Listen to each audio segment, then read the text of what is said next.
Day 476. Saturday, July 27th.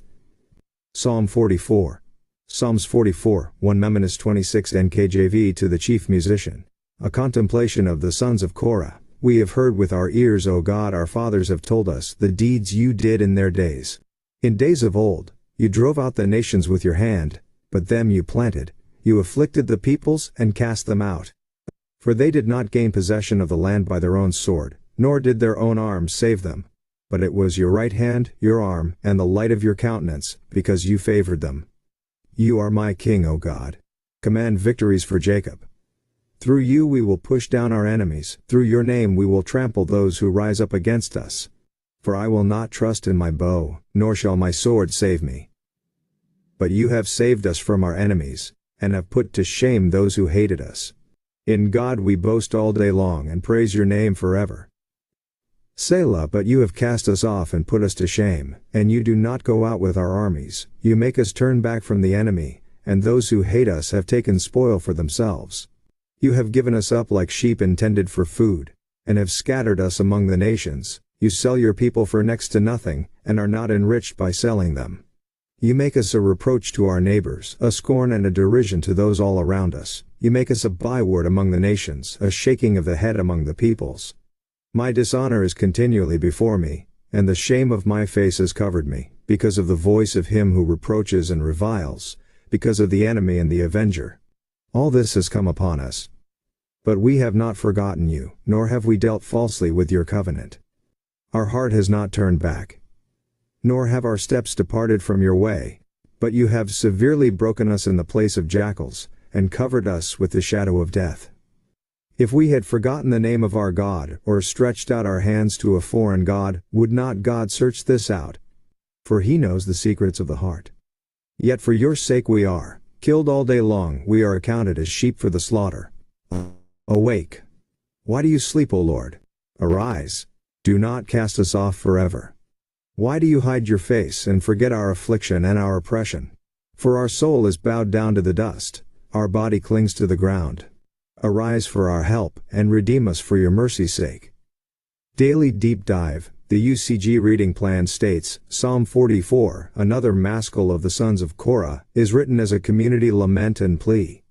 The perspective throughout is normally first-person plural, i.e. we, our, us, yet verses 4, 6 and 15 use first-person singular, I, my and me. It could be that the singular usage is intended to denote the nation collectively, or just to have each person singing the prayerful song identify with it personally. It is also conceivable that these verses were intended to be solo parts, or they may simply indicate a single author praying collectively throughout the psalm using we, but sometimes speaking personally using I, just as each of us does in our own prayers today. For instance, you as an individual might pray collectively, Our Father, give us our daily bread, and yet also ask personally in the same prayer, help me to do your will. The occasion of this psalm is a time of military defeat wherein people have been captured by the enemy, see verses 9-12. It may be one of those taken captive who wrote the song in Psalms 42-43. Psalm 44 begins with the people rehearsing a portion of Israel's history that their parents taught them, verse 1. That their ancestors didn't gain the promised land because of their own military strength and actions, but because God drove out the nations who lived there and planted the Israelite ancestors there instead, verses 2-3. The psalm further eschews trust in military might and expresses faith that God as Israel's king and commander is the one through whom the nation will gain victory against its enemies now and in the future, just as in the past, verses 4-8. Yet for the moment things look terribly bleak. In the face of military defeat, scattering, shame and enemy taunts, verses 9-16-19. The song bemoans God having sold his people away for almost nothing, verse 12. Despite this, the people have remained faithful to God and his covenant, mindful that he would know of any idolatry on their part, verses 17-18, 20-21.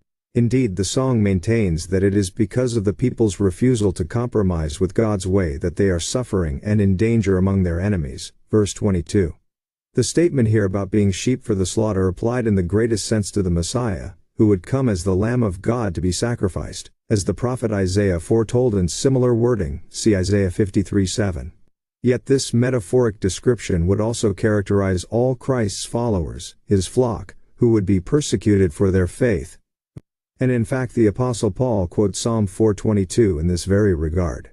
See Romans 8:36. Speaking of the fact that we endure this for the sake of the wonderful outcome God has in mind for us. The people beseech God to awake out of sleep and rise up to help them, verses 23-26. Since they know he does not actually sleep, see Psalm 121. 4. Their words here have a sense of pleading with God to focus his awareness on their need and to rouse himself into action. And where the song spoke before of God having sold his people away, Psalm 4:12. It ends with a plea for him to redeem them, verse 26, to buy them back. End.